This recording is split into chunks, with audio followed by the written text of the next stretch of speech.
Hello, Kids Cook Real Food. Katie Kimball here for the Healthy Parenting Connector, where we strive to reach you parents who so desperately want to raise healthy kids with the experts who have the information you need. Today, I'm honored to host Sue DeCaro. She's a heart-centered coach, educator, motivational speaker, and writer. And she is an incredible, intuitive woman when it comes to helping other people parent better. So we're going to dig deep today into feeding our kids as part of our parenting and then explode it a little bit out to, just a little more about parenting. Such good stuff. Thank you for being here, Sue. Oh, it's a pleasure. Thanks for having me. And let me officially introduce you to the audience a little bit more about Sue. So Sue works with all sorts of groups, both individuals, corporations, and families. Now, it almost makes me want to stop and say, now, wait, are you teaching parenting in the corporations?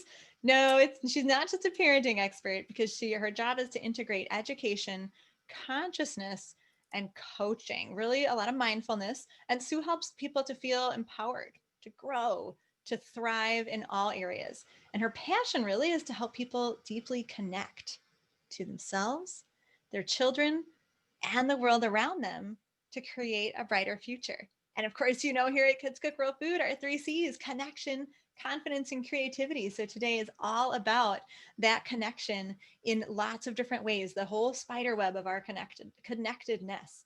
Now, Sue is a member of the Wellness Council for the Unionville Chadds Ford School District, and her focus there is researching and identifying best practices related to improving student health. And I love that school district even has that committee. And I mean, what a gift to them that you are part of it. That's so, so cool. Sue has had writings featured all over online magazines, presenting at events with top parenting experts, and has been a guest on dozens, if not hundreds, of radio shows and podcasts and television. And here she is on the Healthy Parenting Connector. Now, hold up though, because big edit, there is a huge piece missing in your official bio, Sue, because I know you're a parent. So I want to hear about your family and how you got called to this mission. Great. Thank you for asking. Yes, I'm a grandparent too. So we're a couple of hats here. So how I got into this field was through my oldest daughter, who is my greatest awakener. Sometimes we call our children challenging, or, the one that we struggle with. And I did, when my children were young, I did call her challenging. And I've learned that actually through the years that it was more spirited than challenging. She's a spirited child with her own spirit, but she has helped me to grow and thrive. And through the process of dealing with some of the chaos and some of the challenges that we had just from my own parenting practice, I heard about coaching. I have a psychology degree and decided to go back to school for a master's level certification in coaching, because I thought, if I'm seeking out all the help, I mean, we had therapists lined up and lots of support that we needed to try to do the best job we could in raising our two girls. How is everyone else surviving? So this really led to my passion that I need to serve the world in this way, to show up and help people, not just parents, but people connect with themselves before they connect with the children, the grandchildren, as an aunt or uncle. There's always children in our lives, and this is our next generation. We need to do a good job for them. So this is my mission, my passion, and I couldn't enjoy it more. And I think it lends really a lot of authenticity to you as a parent coach, having had the struggle parent in your background. But was that tough for you, Sue, having a psychology degree and feeling like you couldn't figure out your own child? Like, I just feel like that would have been hard for me. Very hard. And I think that the key element was learning that it wasn't the child's fault. So, for many years, it was like, what's wrong with my kid? And, I can share this with you because both my daughters are very aware and very supportive of the work I do. And if I can make the difference for another parent, it is important to talk about these things. And so through the struggles, I learned it's not about the kids, because kids come into this world with their essence and their blueprint of who they are. It's us parents that try to change who they are, the direction they're going, and mold them into something else, something that we want to see. And I can admit I did that, and it's interesting because I had a consultation today with a family that's really struggling, and a lot of their story was very similar to experiences I've had. Wow. And so, talk about hope. I capitalize on that because I want to be an opportunity to bring hope to parents who are having some of the challenges I had, having all of them, or maybe just having, tiny little challenges that I can always relate to, the tiny and the big. Yes, bringing that hope brings me joy as well, and really shifts the dynamics with the parents and individuals that I work with throughout the world. And your philosophy, talk about reducing the stress, right? Because stress is when something's out of our control. And if we're seeing the problem externally from us in our child, that's something we can't control. We're constantly failing and constantly stressed. But if your mindset, your philosophy flips it around to how can I improve myself?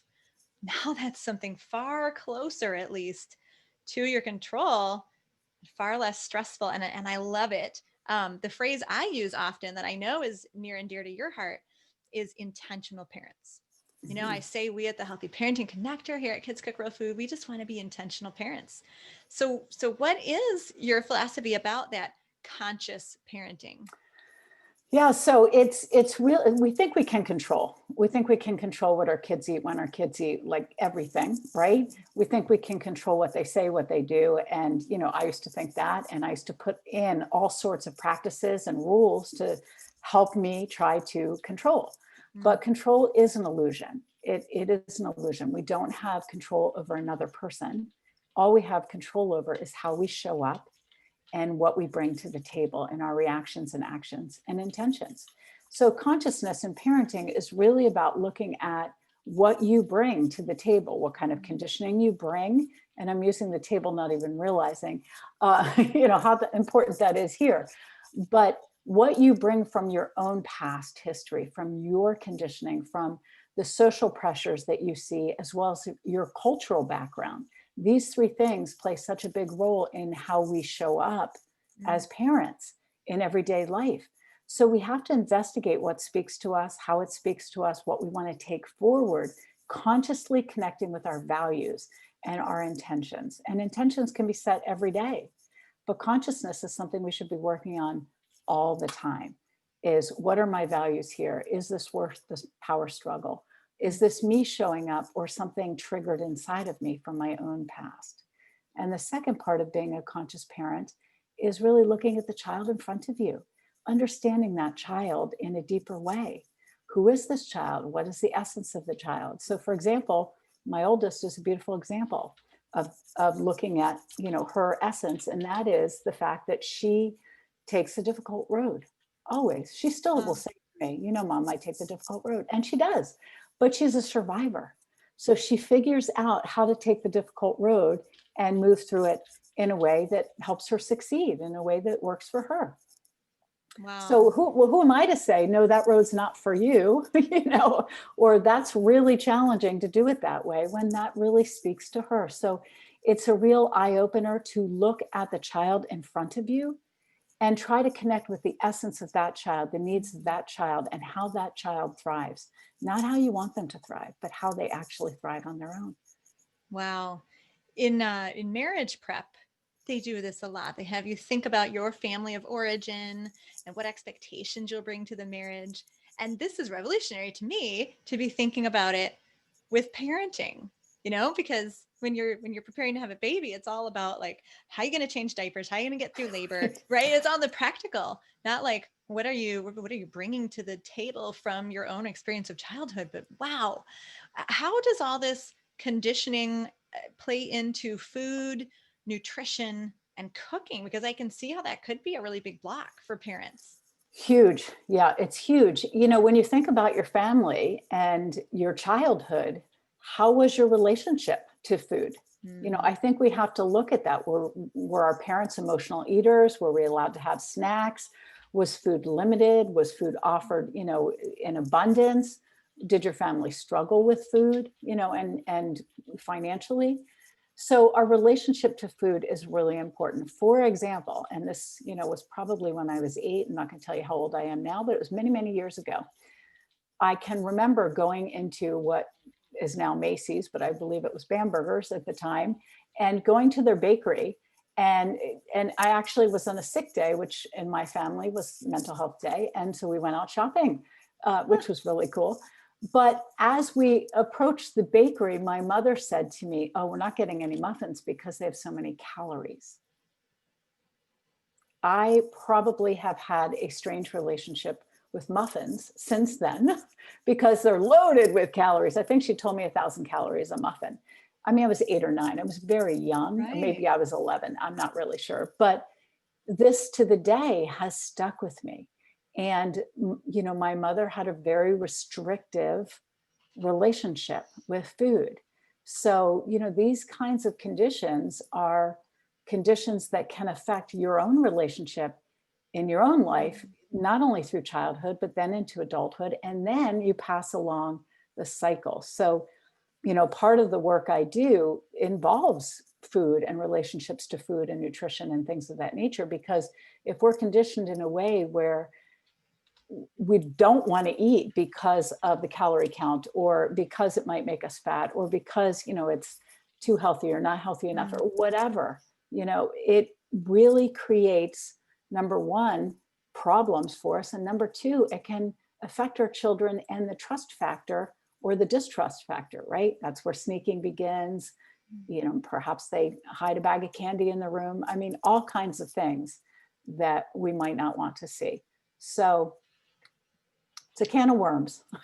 Just so, I mean, so being conscious about sort of our own food conditioning, our relationship with food, origin stories, and where that started in childhood. Now, I love that. Love the philosophical. I also need the practical. So Sure. what might that look like? Are we listening? Are we trying to pay attention to the words coming out of our mouth? Are we making, different goals? Like, can you give me some practical examples?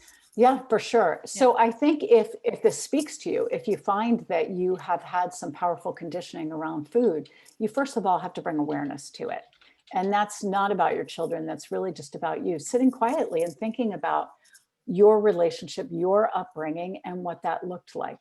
And dissecting the values that you want to take forward in relationship to food. Language is very difficult to change overnight. So you have to catch yourself. And it may be catching yourself after you say the calorie count, let's say, of a muffin. I'm just going to continue with that example. Or Of that's a, muffin. yeah, of a muffin. Or that's a bad food, right? A bad food. So we are often trained good foods and bad foods. So we think of the bad foods as things we aren't allowed to have. So therefore, those are the things we want more of, right? As a child. So really looking at the language that you use and reflecting on it daily. If this is an area of, you know, problem for you, if this is a problem area for you, this is where you want to bring attention in your parenting. So reflecting in the evening or the next day, how was my language around food? And you can always repair the things that didn't come out in the way which you wanted them. You can always come back to, I mentioned the calorie count in a muffin, but let's talk about muffins. In fact, let's make muffins, and really bring a whole different flavor around the muffin with carrot muffins and zucchini muffins and all sorts of fun muffins, right? Sure. And so there's always a way to repair your wording and come back to something different, but you have to first connect with it and be aware of it. And the second thing is thinking about what you want your children's relationship to food to look like. Do you want it to be restrictive?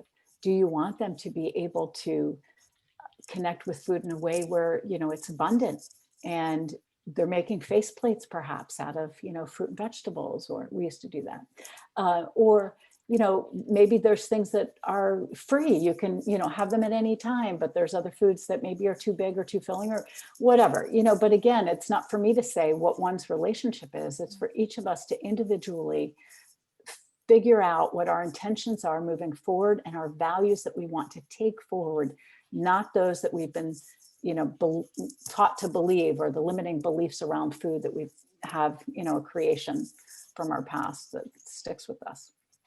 So to distill that down, I mean, what I'm hearing you say is that we need to be conscious of our own food history and evaluative. What served me well? What didn't serve me well? Mhm. right? Be aware of how that's affecting our adulthood and our parenting. And then two is looking forward, being intentional. The things that didn't Right. serve you well, you don't want to pass forward. The things that did, you do, and you want to intentionally construct those values for your children. And thank you for pointing out too that we can go back and address our mistakes with our Absolutely. kids, right? When we Yeah. see something that we've done, something that's come out of our mouth that isn't what we intended, oh my goodness, apologize, right? Like we can fix our mistakes in front of our kids, and that vulnerability is powerful for them. It's a good example. For Now, sure. we have a lot of members in our audience and in our class who have food allergies, either in the kids or Mm. in the adults, or who are on maybe a gut healing diet for health reasons. And I think that's so complicated, right? Because it's one thing to go on diets all the time to lose weight, right? And maybe that's a restrictive value that wouldn't serve your children. But it's another thing when you have to be on a restrictive diet. Any strategies for parents to still talk about food, in general terms, and not teach their kids that dieting is the only way to go when you have to avoid that food for health reasons? Yeah, and being one that has to avoid a lot of foods for health Right. reasons I can certainly understand. I think one of the key elements is to bring as much normalcy as you can to it, that this is your body reacting to certain things. So for example, gluten, which I know lots of people are gluten intolerant or, have allergies or celiac.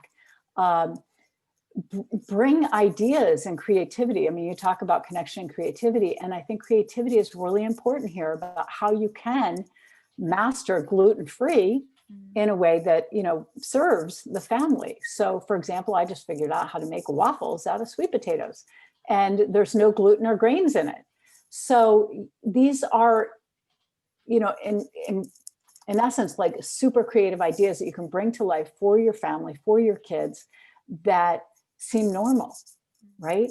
Or common. And it is common to have food allergies today. Huge. I don't know why it's so common in our world. You have to wonder what's in the food that we're eating, that our country is having huge problems with foods. But I think if you bring a sense of normalcy to it, then it goes much better.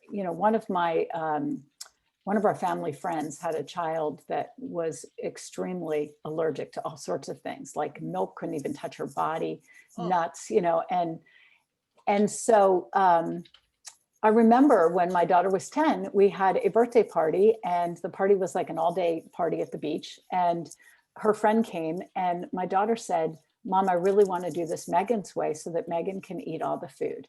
And so, we made a Rice Krispie treat cake, because Megan could eat that. And we bought all the foods that Megan could eat so she would not feel separated from the whole. And so, there's a lot of creative ways to do this that don't make our children feel like they are different or us, for example, me, like, my friends, when I would go to a restaurant, would be like, how you order is like crazy. Oh. I actually have allergy cards. I just hand a card, so it's not so overwhelming anymore. But it's natural, right? It's natural. It's the body's way to tell us what works and what doesn't work. And if you paint that picture to your child and you have a good relationship with what is, they're going to too. So I think it's how we show up. Mm. That is powerful, and it comes back to the personalization. What works for your body, what works for your family, but choosing to be intentional about what's normalized and the emotions and feelings, that we have around that. Now, I know picky eaters, sort of another piece of this puzzle. These are kids who are eschewing foods for no good health reason, or sometimes good health reasons. Always look into food sensitivities if you've got a picky eater. First step one. But what kinds of avenues to like be conscious about our kids' eating habits can we maybe use to find sort of root cause as well as some of the pathways out? Well, I think if they're having stomach issues, if they're actually having digestive problems, then, obviously you're going to go see your pediatrician and learn more about what you need to do. But I think engaging with a picky eater, and you and I have talked about the word picky being kind of overwhelming to label our child as picky or anything. So we have to be careful not to use that word in front of our children. So if your child is selective, let's say, Yeah. and selective on different dates, right? Different days they like different things. Engage, as you and I have been talking, engage them in the kitchen and engage them in the store. So one of my clients had come to me and called their child a picky eater. And we worked together on taking the child, this was before the pandemic, to the grocery store and purposely spending time in the produce department and the fruit department so that you could walk through and ask your child to pick out something that they might want to bring home. Any color, any choice, and not even go to trying it, just bring home. What would you like to take Oh, home? So that it didn't put the pressure on take home and eat. nice. But obviously that was the message. And so feeling the texture, engaging with all of our senses before we actually take that item home. So, perhaps they pick up a red pepper, feeling the red pepper and smelling the red pepper. I mean, today you might not want to do that with COVID and everything. Don't taste it in the store. Right. But really bringing the full senses to whatever it is you're looking to buy, and then taking it home and engaging with your child to cut it up, to prepare it. What should we do with it? Let's look online at YouTube videos to see what's there. What can we do with the red pepper? And, going through the motions to bring it to life, let's call it. Create gardens too. We used to have a garden when my kids were little. And I remember when my oldest was 3, she'd go out to the garden and pick a green pepper and eat it in the garden. After Yeah. that, a couple years later, she wouldn't touch those peppers. But they're going to go through changes.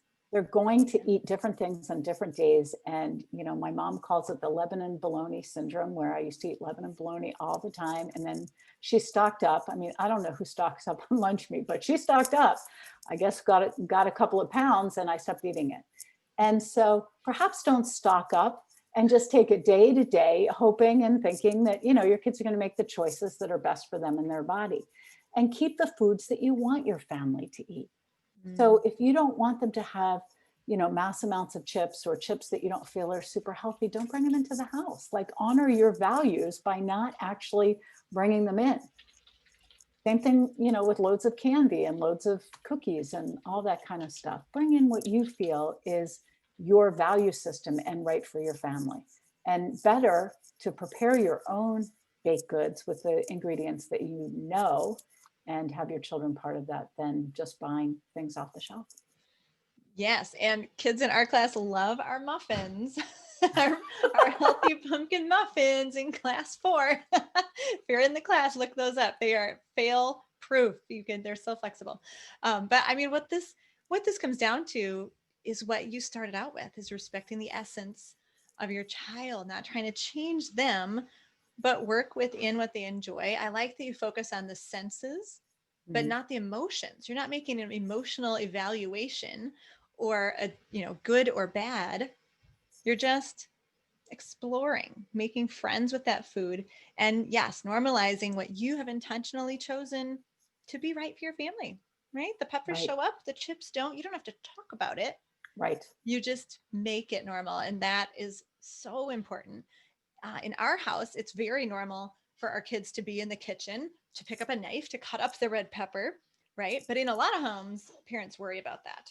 They worry about so much danger, so much opportunity for making a mistake or wasting food, and those kids, they're so slow, they slow me down.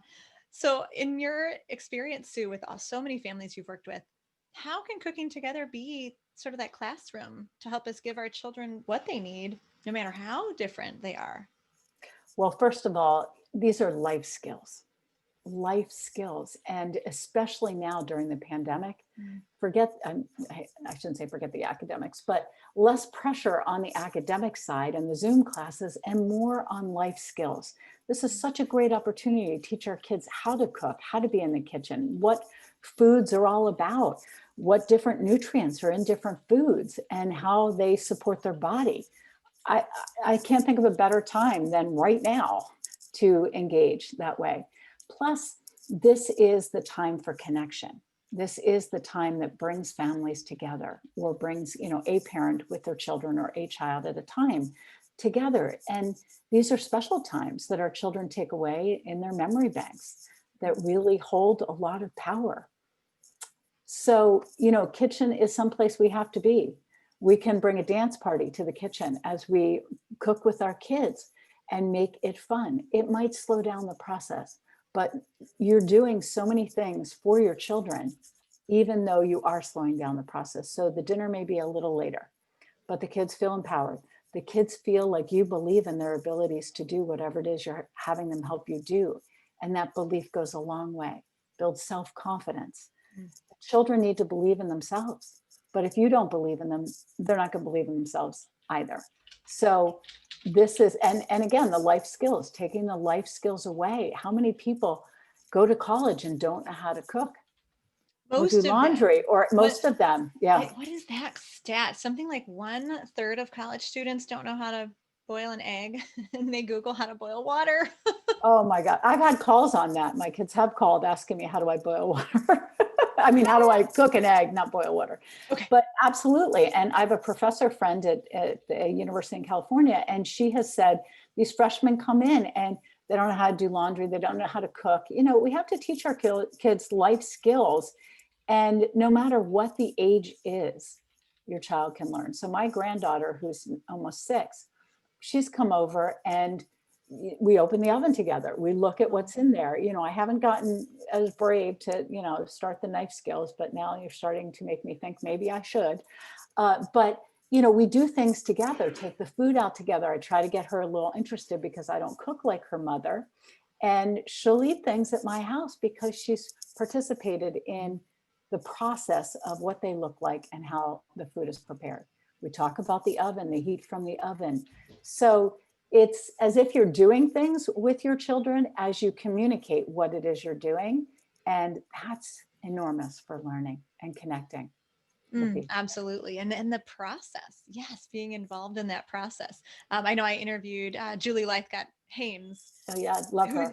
Who says the college freshmen are coming in just totally not knowing what they're doing. And my own kids, they do have fun in the kitchen. They cook once a week.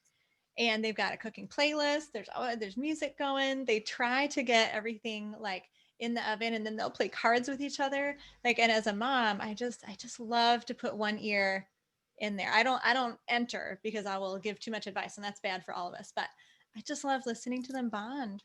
Oh, it's so powerful. Awesome. So all 4 of them cook together, and you step away.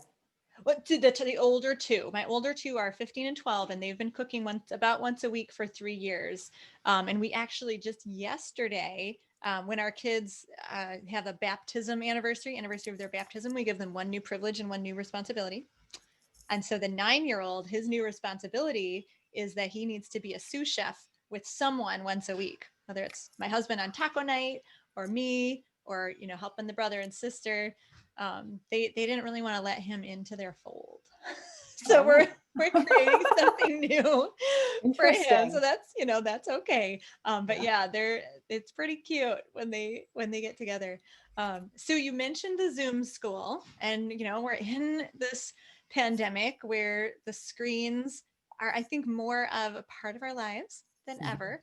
Both good and bad. I mean, we are having this interview on Zoom right now, and I'm so grateful that I don't have to try to fly around the country, and never did, to interview all these amazing, intelligent people, who have information that my audience needs. But it's also really difficult in parenting. And just here at the end of the interview before we leave, because I know you talk about this a lot, the tech stuff, I have a phrase that I say over and over. And this was even before the pandemic, which redefined everything. Again, I just keep saying there's no chapter in the parenting handbook for this. We have to create no chapter for anything. Well, at least, some things we at least saw our parents, success or failure right. at. I see. Yeah. But when it comes to technology, shoot, we are having to create this. And I know you do a lot of teaching on raising kids in the digital age. What are your top 3 strategies or mindsets that you think parents should have in mind when they think about tech? Well, I think intentionality is huge. Once again, being aware of what it is you want to bring to the table and be consistent with it. And, right now we do have a different relationship because we're all home, and we as models for our children are probably home on tech all the time too for our jobs. And they're seeing that. That doesn't mean it's right for them just because we're working. Right. But I think you have to work with your children even more now so that they're home on what is an acceptable amount of technology use and how that looks. So what that means is have a conversation, a collaborative process about how you can move forward successfully with technology as a family or as an individual. One of your kids can talk about their use. But to just dictate rules, in my opinion, is not as connecting. Our Mm. kids feel like, we're the dictators and we just set the precedent and the rules and they have to abide by them.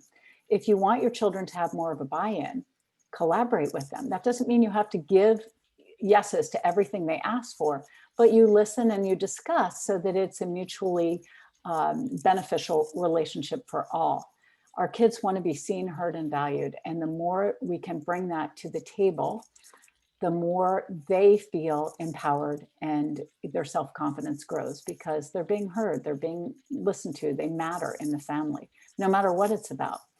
And lastly, give yourself a break. Mm. And what I mean by that is be gentle with yourself. I mean, this is a really tough time we're in for everyone. And kids are using more technology than ever before. And many parents are scared because, we're afraid it's going to affect their brain or their social skills or their this or their that.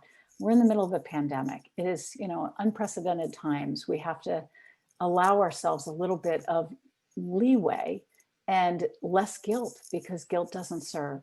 So accept what is, be intentional about it, but accept what is. If you need to give a little more time, give a little more time. If you need downtime and that's the only way to get it, then do it because you need to serve yourself in order to serve the rest of your family. Your cup needs to be full. So be gentle with yourself. That is such an important reminder. And I've been time tracking the last 2 weeks, tracked my time to like every hour, 24 hours a day. And the first week I was very productive. I felt like I was getting so much done. It was amazing. When I looked back and crunched the numbers, I'd actually spent a lot of quality family time as well. Good self-care, good husband time in the evenings. And then week 2 came around and I didn't know what happened if I was like less motivated, because it wasn't new anymore. I felt like I got nothing done. I didn't know where my time went. I was actually like saying, this hour, like wasted time. It was categorized as wasted time. I'm like, what the heck happened? I looked back and I expected to have worked fewer hours. I worked the exact same number of hours within 30 minutes. And I had less time the second week of sleep, less time of self care, and less time in the planning phases. And I could not believe it. So like people say, you have to take care of yourself to do better in your life. And I mean, I Mm-hmm. know that's only n equals 2 weeks, but I am blown away that I had more self-care time and more productive time in week 1 and more quality family time. Yeah, it's interesting to be aware, right? To bring Mm-hmm. awareness to it, not from a judgmental standpoint, but the fact that you brought awareness to it can only help you to learn more about yourself. And intentions aren't things that we can set for long periods of time. Intentions are things we need to set on a regular basis. We need to look at our intentions on a regular basis and be aware of how they're playing out. Are they still serving us? Is this really what's happening? So that we can refresh those Mm. intentions in a way that's going to serve us better. But, I'm sure you don't hold on to guilt in any way, right? That would be a good goal. Good goal, Sue. Yep. Okay. No guilt. Guilt, No, guilt I'm doesn't serve motivated us. this week though. Wow. So the awareness help you to be more motivated. Yeah, to look at it in a different way. Absolutely. These are learning opportunities. When we start looking at what we're doing and can bring that awareness to life, then we can set different intentions from a learning opportunity. Oh, gee, I wasted a lot of time last week, or, I didn't do this and I did do this, and then do differently, not beat ourselves up because parenting is hard enough as it is. And so beating ourselves up just makes it even harder. So this is where the gentleness comes in. No guilt. That is so true. And again, thank you for that reminder, right? Give yourself a break. And I'm sure I love that you said not rules, conversation. Mhm. That the rules aren't coming down from above. I'm sure that when kids are involved in conversation about what somewhat become the rules, they're more likely to adhere to them. Yeah. They're more likely to be able to be aware in themselves, or to be open to you bringing that awareness to them, and to use that awareness to change their behavior for the better. This totally applies to tech time, totally applies to eating and For sure. food. It applies to the life skills and self-discipline. So what a great way to wrap this up. Now, Sue, I am so practical in my life, and I always love to end these interviews with like, what's the one practical step parents can take when they, take their earbuds out or turn off the screen, that they can get a quick win today and feel that momentum from the win?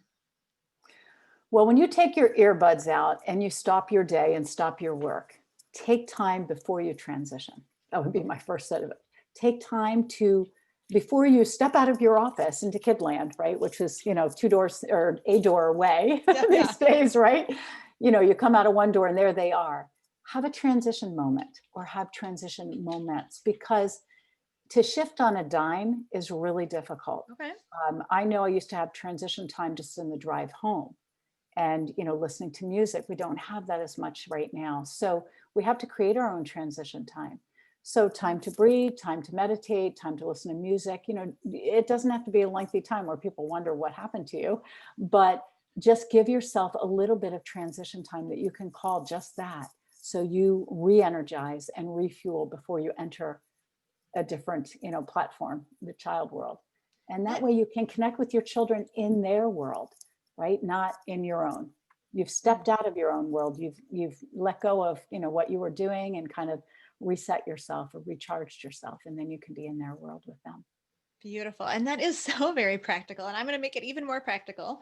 Parents, right now, put that transition time in your calendar. If Mhm. you use a calendar or a planner, build that in right now. Make the choice, when do I need that?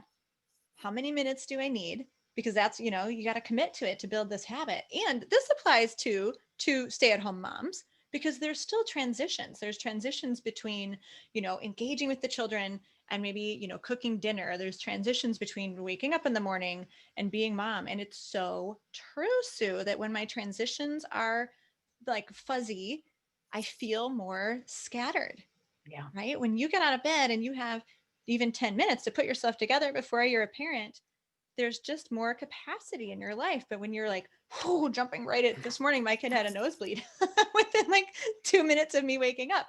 So for the next hour, I sort of felt behind and a little frazzled. And it's so true. And I feel the same way when I have to leave work, like, yeah, right at the end of the day, and I leave work and I might never make it back. If I didn't sort of tie off some loose ends, my brain is like being pulled back to the office all through Mhm. family dinner, and I'm just not present. So that's the beauty, right? Creating that transition time allows you to be more present Absolutely. in the time you have with your kids. My goodness, such a great interview. So many reminders for Mhm. me and my little parenting heart. Thank you so much, Sue DeCaro. Oh, pleasure. Thank you.